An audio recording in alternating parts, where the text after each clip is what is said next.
Hello developers, welcome back to our channel coding hunger. तो दोस्तों, आज के वीडियो में हम लोग सिंक्रोनस और एसिंक्रोनस प्रोग्रामिंग क्या होता है जावास्क्रिप्ट में, तो वो हम लोग सीखेंगे। तो चलिए विदाउट एनी डिले स्टार्ट करते हैं। उससे पहले अगर आप लोग नए हैं मेरे चैनल पे तो मेरे चैनल को सब्सक्राइब कर दें, मेरे वीडियोज़ को लाइक कर दें और अपने दोस्तों में भी शेयर करें।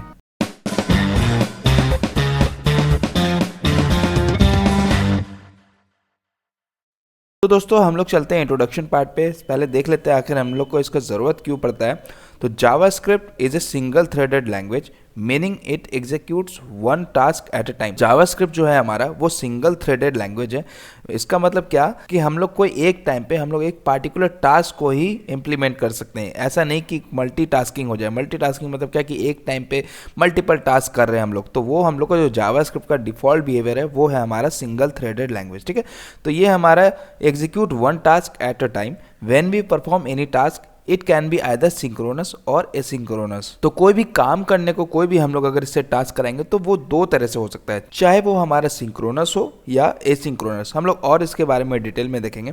तो in JavaScript the distinction between synchronous and asynchronous execution lies in how task are handle when they are completed. तो बेसिकली इसका जो डिफरेंस है वो हाई लेवल पे आप लोग को मैं समझा रहा हूँ अभी फिलहाल, कि ये इसका एग्जीक्यूशन किस तरह से ये दोनों फंक्शन एग्जीक्यूट करता है उस पर डिपेंड करता है। जैसे क्या कि how task are handle and when they are completed, कि कैसे इस टास्क को हम लोग हैंडल करें और वो कब कंप्लीट हो रहा है। क्या वो किसी दूसरे फंक्शन को रोक के रखा है एग्जीक्यूट होने के लिए, या उसके बाद का फंक्शन अपने आप इंडिपेंडेंट है उस फंक्शन को रन करने के लिए।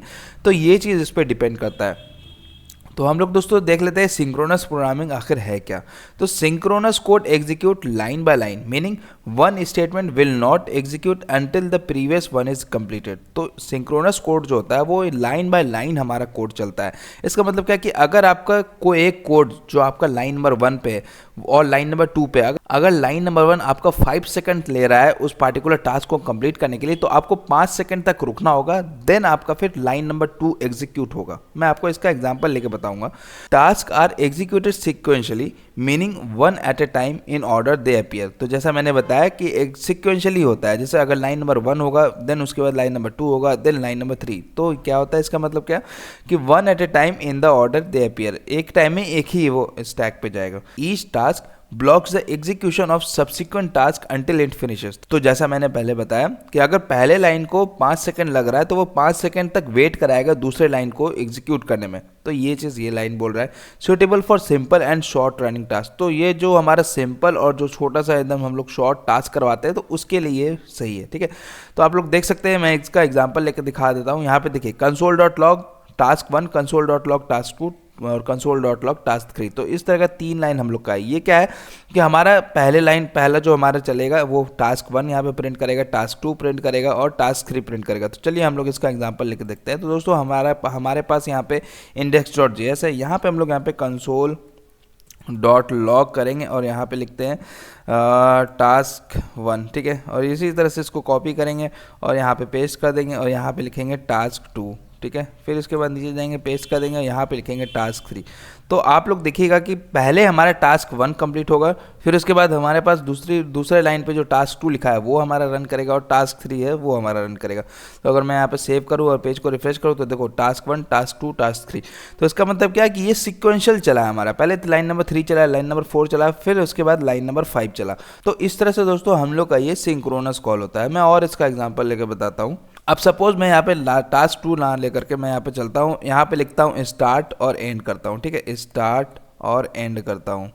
तो आप लोग देखिएगा मैं यहाँ पे एंड कर देता हूँ। अब यहाँ पे जो दूसरे लाइन पे मैं क्या करूँगा दोस्तों, मैं एक फंक्शन बनाऊंगा सेट टाइम आउट। ठीक है, सेट टाइम आउट, या नहीं तो एक फंक्शन बनाते हैं फॉर लूप करके। ओके, फॉर लूप यहाँ पे बना देंगे। फंक्शन बनाने का कोई जरूरत नहीं है, सिंपल से हम लोग एक लूप लगा देंगे। Let I is equal to 0 कर देंगे और आई लेस देन जो है वो हम लोग कम से कम बिलियंस टाइम कर लेंगे। ठीक है, उसके बाद फिर i less than i plus plus करते चलेंगे। एक सेकेंड, आई प्लस प्लस करते चलेंगे और यहाँ पे हम लोग कुछ नहीं प्रिंट कराएंगे, इसके अंदर फंक्शन को कुछ नहीं रन करेंगे, बस ये मेरा लूप को चल जाए। ठीक है, तो मैं क्या करूँगा, इतनी बार लूप को चलाऊंगा और फिर यहाँ पे एंड करूँगा।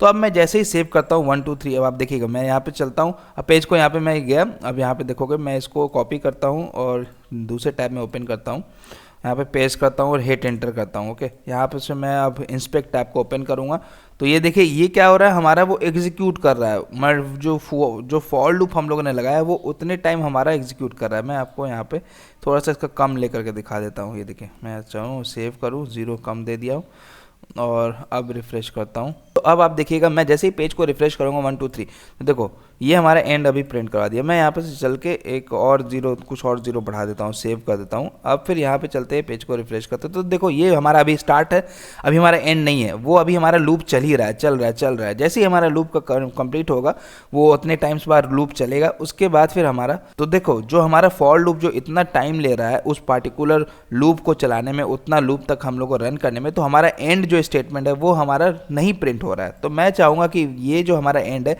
ये इस फंक्शन पे डिपेंड ना हो, ठीक है। ये जो अभी हम लोग समझ रहे हैं वो हमारा सिंक्रोनस फंक्शन है। तो अब आप देखो यहाँ पे अब ये एंड दे दिया, तो उतना टाइम लिया हमारा और फिर उसके बाद यहाँ पे मुझे एंड दे दिया। तो इसका मतलब क्या कि हमारा जो एंड वाला जो आगे का हम लोग फंक्शन लिखेंगे वो तब तक रुका रहेगा जब तक कि ऊपर वाला लाइन एग्जीक्यूट सक्सेसफुली ना कर जाए। अगर वो टाइम ले रहा है 10 सेकंड तो हमें वो 10 सेकंड तक वेट कराएगा। अगर वो टाइम ले रहा है हमारा 1 मिनट या 10 मिनट तो वो हमें 10 मिनट तक वेट करा सकता है। तो ये होता है दोस्तों सिंक्रोनस। तो इसके लिए मैं आप लोग के लिए एक बहुत ही अच्छा सा एक वीडियो बना के रखा हूँ, वो आपको मैं सिखाता हूँ एनिमेशंस के थ्रू। तो देखिए ये एक रेस्टोरेंट है, ठीक है, उसमें से हमारे पास 3 टेबल है जिसमें कि हमारे कस्टमर जो है वो आके बैठा हुआ है। सपोज कस्टमर 1 है, यहाँ पे ए है, बी है और सी है, ठीक है, ये नीचे वाला सी बैठा हुआ। अब सपोज एक ही टाइम पे तीनों कस्टमर आके बैठ गया है सीट पे, ठीक है। अब सपोज यहाँ पे क्या करो कि ये ऑर्डर देना चाहता है, तीनों में से तीनों ऑर्डर देना चाहता है, तो ये यहाँ पे क्या करेगा, ये जो हमारा वेटर है सबसे पहले क्या करेगा, इस पार्टिकुलर कस्टमर के पास आएगा। यहाँ पे आने के बाद वो क्या करेगा, इससे उसका यहाँ पे ऑर्डर लेगा। ऑर्डर लेने के बाद अब वो फिर से दोबारा यहाँ पे जाएगा रेस्टोरेंट में, और जो उसका कुक होगा तो वो उसको वहाँ पे उसका बता देगा कि ये चिकन ऑर्डर करना चाहता है। सपोज इसने चिकन ऑर्डर किया, ये यहाँ गया, इससे ऑर्डर लिया इसका, अब फिर से वापस गया और ये यहाँ पे इसको चिकन, अब ये क्या कर रहा है, कुक को आया चिकन बनाना है, चलो कुक जो है वो अब 10 मिनट ले रहा है या आधा घंटा ले रहा है अपना खाना को बनाने में। तब तक ये क्या करेगा, ये वेटर तब तक वेट करेगा कि ये क्या करे, उस पार्टिकुलर चिकन को बना के जब तक नहीं देता तब तक ये यहाँ से हिलेगा नहीं। और तब तक क्या होगा दोस्तों, ये जो पार्टिकुलर हमारा दूसरे कस्टमर होंगे उनको भी वेट करना पड़ेगा कि यार ये कस्टमर बी का जैसे ही कंप्लीट हो जाएगा तभी तो वो हमारे पास आएगा हमारा ऑर्डर लेने। तो ये क्या करेगा, देखो अब 10 मिनट बाद हमारा जो कुक है वो हमें बना के दे दिया। अब ये क्या करेगा, ये दौड़ करके इस कस्टमर को ला के देगा। अब फिर से ये क्या करेगा, दूसरे कस्टमर के पास चला जाएगा। अब ये कस्टमर ए से उसका ऑर्डर लेगा और फिर उसका ऑर्डर लेने के बाद सपोज कुछ उसने आइटम ए को लिया, ठीक है, आइटम एक्स को ऑर्डर किया।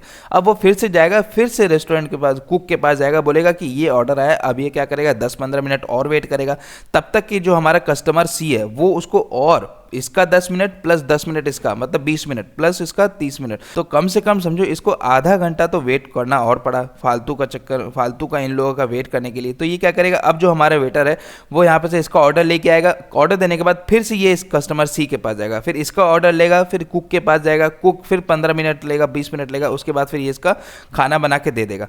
तो ये दोस्तों ये जो हमारा लास्ट प्रोसेस था, तो इसमें आप लोगों ने देखा कि एक जो पार्टिकुलर हमारा जो कस्टमर है वो दूसरे कस्टमर का ऑर्डर को कंप्लीट होने तक में वो वेट करता है, ठीक है, वो वेट कर रहा है कि कब उसका ऑर्डर कंप्लीट होगा, फिर उसके बाद वो दूसरे के पास जाएगा, फिर उसका कंप्लीट होने के बाद फिर मेरे पास आएगा। तो इसके लिए इस पार्टिकुलर कस्टमर सी को बहुत ज़्यादा ही वेट करना पड़ा।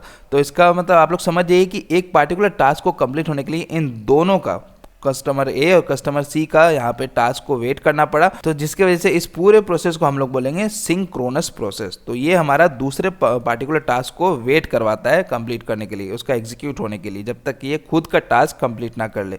तो दोस्तों ये एक पार्टिकुलर सा एक एनिमेशन था जिसकी वजह से मैंने आपको ये चीज़ समझाया। अब प्रॉब्लम क्या होती है सिंक्रोनस कोड में, आप लोग देख सकते हैं, जैसा हम लोगों ने देखा एग्जाम्पल से, if a task is time consuming such as heavy computation, ठीक है। तो जैसा मैंने बताया कि अगर वो टाइम कंज्यूमिंग है, जैसे कि बहुत ज़्यादा ही कंपटीशन ले रहा है, या सर्वर रिक्वेस्ट, जैसे कि अगर आप लोग पेज को लोड करेंगे, आप लोग डिप्लॉय करेंगे, तो उस टाइम आपका अगर सर्वर रिक्वेस्ट जो है वो स्लो हो रहा होगा, ठीक है, या चाहे वो आपका इंटरनेट स्लो हो या कुछ और इशू की वजह से अगर आपका सर्वर रिक्वेस्ट स्लो हो रहा है, तो वो क्या करेगा, पूरे पेज को लोड होने में उसको टाइम बढ़ा देगा, और it can block the entire code execution, जिसकी वजह से आपका पूरा ब्लॉक जो अदर कोड है जो आपका इंडिपेंडेंटली रन कर सकता था, वो वहाँ पर से उसका स्टॉप हो जाएगा, वो रन नहीं होगा। तो उससे और आपका टाइम बढ़ जाएगा पेज को लोड होने में, जिससे कि यूज़र एक्सपीरियंस जो है वो ख़राब हो जाएगा, ठीक है। तो अब दोस्तों हम लोगों ने सीख लिया कि क्या होता है सिंक्रोनस प्रोग्रामिंग। अब हम लोग सीखते हैं असिंक्रोनस। तो उस चीज़ को बचने के लिए जैसा कि आप लोगों ने देखा कि टाइम कंज्यूमिंग बहुत था, तो इस चीज़ को बचने के लिए हम लोग यहाँ पे इंट्रोड्यूस करते हैं एसिंक्रोनस प्रोग्रामिंग। तो इसमें क्या होता है कि task are executed independently of the main program flow. तो जो हमारा टास्क होता है ना, वो इंडिपेंडेंटली रन होता है, वो किसी और टास्क को कंप्लीट करवाने या अपना खुद को टास्क को कंप्लीट करने में किसी और दूसरे पर्टिकुलर फंक्शन का टाइम नहीं लेता है। वो बोलता है कि भाई तुम मुझे बस एग्जीक्यूट कर दो, उसके बाद फिर तुम नेक्स्ट कमांड पे चले जाओ, मैं अपना सेपरेटली इंडिपेंडेंटली वो उस पार्टिकुलर टास्क को करता रहूँगा, तुमको मेरे जो आगे वाला फंक्शन है वो मेरे पे डिपेंड नहीं है। ठीक है, तो इसलिए हम लोग यहाँ पे दोस्तों एसिंक्रोनस प्रोग्रामिंग का यूज़ करते हैं।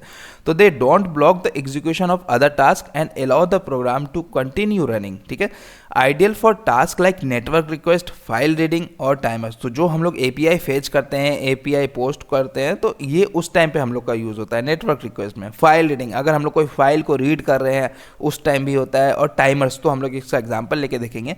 Often handle using callbacks, promises और असिंक अवेट। तो हम लोग जो हमारा एसिंक्रोनस प्रोग्रामिंग होता है उसको हम लोग हैंडल करते हैं कॉल बैक्स, प्रोमिसेस और असिंक अवेट से। तो इस कॉल बैक, प्रोमिसेस और असिंक अवेट पे हम लोग डिटेल में नेक्स्ट वीडियो में सीखेंगे, बट आज हम लोग एक बेसिक सा डिफरेंस देख लेते हैं कि क्या होता है एसिंक्रोनस और सिंक्रोनस के बीच का डिफरेंस। ठीक है, तो चलिए हम लोगों ने एक एग्जाम्पल, मैं आप लोग के लिए एग्जाम्पल लेके रखा हूँ। तो देखो, सबसे लाइन नंबर 1 पे हमारा console.log है स्टार्ट, उसमें हम लोग स्टार्ट को प्रिंट करवा रहे हैं। फिर उसके बाद लाइन नंबर 2 पे हम लोग एक सेट टाइम आउट फंक्शन ले रखे हैं। तो सेट टाइम आउट फंक्शन के बारे में मैंने एक वीडियो बना रखा है, अगर आप लोगों ने नहीं देख रखा है तो इसी जावास्क्रिप्ट ट्यूटोरियल की सीरीज में मैंने सेट टाइम आउट के बारे में बता रखा है, उसको आप लोग जाकर देख सकते हैं। तो दोस्तों, ये जो हमारा सेट टाइम आउट होता है, ये जो इनबिल्ट जावास्क्रिप्ट एसिंक्रोनस फंक्शन है। ठीक है, आप लोग को हमेशा याद रखना है, ये सेट टाइम आउट जो है या सेट टाइम इंटरवल जो है वो हमारा है एसिंक्रोनस प्रोग्रामिंग। वो जो डिफ़ॉल्ट मेथड है जावास्क्रिप्ट जो हम लोग को प्रोवाइड करता है, ये एसिंक्रोनस फंक्शन है। तो यहाँ पे देखो, ये क्या कर रहा है, सेट टाइम आउट है, उसके अंदर हम लोग एक फंक्शन बनाए हैं और उस फंक्शन को हम लोग console.log करवा रहे हैं एसिंक्रोनस टास्क।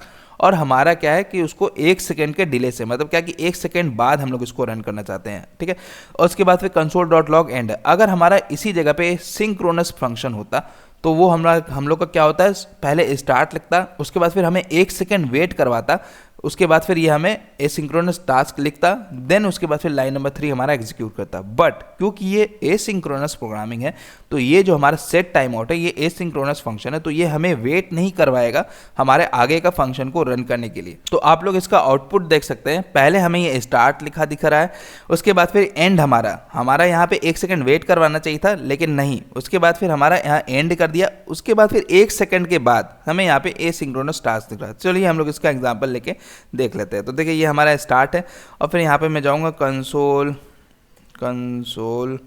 console.log और यहाँ पे एंड कर दूंगा। ठीक है, और यहाँ पे मैं सेट टाइम आउट फंक्शन बना लेता हूँ, सेट टाइम आउट, जो कि हमारा जावास्क्रिप्ट का एसिंक्रोनस फंक्शन है। उसके अंदर हम लोग कॉल बैक करेंगे और इसको हम लोग 2 सेकेंड बाद करते हैं, तो 2000 मिली सेकेंड हम लोग इसमें प्रोवाइड करते हैं। और यहाँ पे लिखते हैं console.log एसिंक्रोनस टास्क। अब मैं इसको सेव करता हूँ। ठीक है, मैंने इसको सेव किया। अब यहाँ पे चलते हैं। अब देखो, मैं इसको पेज को रिफ्रेश करता हूँ, तो देखिए स्टार्ट हुआ, एंड हुआ, अब देखो डिले हुआ, कुछ 2 सेकंड का डिले हुआ, उसके बाद फिर हमें यहाँ पे एसिंक्रोनस टास्क दिख रहा है। तो उससे आप लोग को पता चल गया होगा कि हमारा यहाँ पे ये जो हमारा सेट टाइम आउट है, तो वो हमारा किसी पार्टिकुलर फंक्शन को जो उसके आगे लिखा हुआ है वो इसको वेट नहीं करवा रहा है, बोल रहा है मैं इसको इंडिपेंडेंटली चला लूँगा, तुम बस आगे का देख लो। ठीक है, तो ये होता है हमारा एसिंक्रोनस प्रोग्रामिंग। तो इसका की डिफरेंस, इन दोनों के बीच का की डिफरेंस, तो इससे की डिफरेंस जाने से पहले एक और एनिमेशन मैंने बना रखा है, वो आप लोग देख लीजिए। तो दोस्तों, सेम रेस्टोरेंट का जैसे मैंने लिया है, तो ये देखिए, ये रेस्टोरेंट वाला है, ये हमारा वेटर है। वेटर क्या करेगा, सब कस्टमर के पास एक बार चला जाएगा। सपोज ये एक वेटर जो है इससे ऑर्डर लिया, नोट किया, नोट करने के बाद फिर ये इससे ऑर्डर भी लेगा, इसके पास चला जाएगा, फिर इसका ऑर्डर लेके नोट करेगा। ठीक है, फिर उसके बाद यहाँ से ले जा करके इस कस्टमर सी के पास आ जाएगा, इसका ऑर्डर लेगा और तीनों का एक साथ ऑर्डर लेके ये यहाँ पे कुक के पास चला जाएगा। तो देखिए, यहाँ पे से मैं इसको प्ले करता हूँ, मैं जैसे प्ले कर दिया, अब आप देखो, ये जो हमारा वेटर है वो हमारा कस्टमर के पास चला गया, उसका नोट किया, फिर कस्टमर सी ए के पास चला गया, फिर कस्टमर सी के पास चला गया, तो तीनों का एक साथ इसने नोट डाउन किया। अब ये क्या कर दिया कि हमारा कुक को दे दिया, ये तीनों का ऑर्डर एक साथ कुक को दे दिया। अब कुक क्या करेगा, ये तीनों का ऑर्डर अलग अलग कढ़ाई में अलग अलग बर्तन में चढ़ाएगा और एक टाइम पे कोशिश करेगा कि इन तीनों का एक साथ बना के दे दे। तो सपोज अब तीनों का जो ऑर्डर है वो कंप्लीट हो चुका है बन के। तो अब ये क्या करेगा, तीनों का जो ऑर्डर है वो एक बार आएगा, इस बी को देगा, उसके बाद फिर जो कस्टमर सी ने ऑर्डर किया था वो उस कस्टमर सी को देगा, उसके बाद फिर कस्टमर ए को जो ऑर्डर किया था वो कस्टमर ए को देगा, और फिर ये वापस अपना रेस्टोरेंट में चला जाएगा। तो दोस्तों ये जो प्रोसेस था, तो अगर आप लोग को फिर से देखना है वो आप लोग को मैं फिर से रन करके दिखा सकता हूं। तो ये जो दोस्तों प्रोसेस था इसको बोलते हैं हम लोग एसिंक्रोनस। इसका मतलब क्या कि किसी भी पार्टिकुलर कस्टमर को दूसरे कस्टमर का रिक्वेस्ट कंप्लीट होने में वेट नहीं करना पड़ा, ये इंडिपेंडेंटली सबको रन करा। ठीक है, तो इसका मतलब क्या कि ये जो होता है हमारा एसिंक्रोनस फंक्शन, तो सभी को ऑर्डर अपने अपने पार्टिकुलर टाइम पे मिल गया, अपने अपने कम टाइम में, और ये इस पार्टिकुलर फंक्शन को रन करके दे दिया। तो इसलिए दोस्तों हम लोग यूज़ करते हैं एसिंक्रोनस प्रोग्रामिंग आज के मॉडर्न टेक्नोलॉजी में। तो चलिए अब हम लोग देख लेते हैं की डिफरेंस इन दोनों के बीच का। Synchronous code waits for a task to complete before moving to the next. तो जैसा हम लोगों ने एनिमेशन में भी देखा कि ये वेट करवाता है हमें दूसरे टास्क को कंप्लीट होने में। Asynchronous code handles task in parallel allowing for non-block operations। तो ये नॉन ब्लॉकिंग ऑपरेशंस होता है, मतलब क्या कि ये दूसरे फंक्शंस को ब्लॉक नहीं करता है, ये अपना खुद का मतलब इंडिपेंडेंटली चलता है। उसके बाद how JavaScript handle asynchronous code. तो एसिंक्रोनस कोड हम लोग किस तरह से करेंगे दोस्तों, तो आप लोग देख सकते हैं JavaScript handle asynchronous operation using the event loop and callback queue. तो इवेंट लूप और कॉल बैक क्यू के थ्रू हमारा एसिंक्रोनस ऑपरेशन हैंडल करता है। तो methods for asynchronous programming are callbacks, promises, async and await. तो इन तीनों के बारे में, callbacks, promises, async and await, ये जो है हमारा एक मेथड है जिसके थ्रू हम लोग एसिंक्रोनस प्रोग्रामिंग अपने कोड में ऐड कर सकते हैं। तो इन तीनों के बारे में हम लोग दोस्तों अलग अलग वीडियो में सेपरेटली सीखेंगे डिटेल में। तो दोस्तों मिलते हैं अपने अगले वीडियो में, तब तक के लिए अपना ख्याल रखें। Tata bye bye, good night, शब बखैर।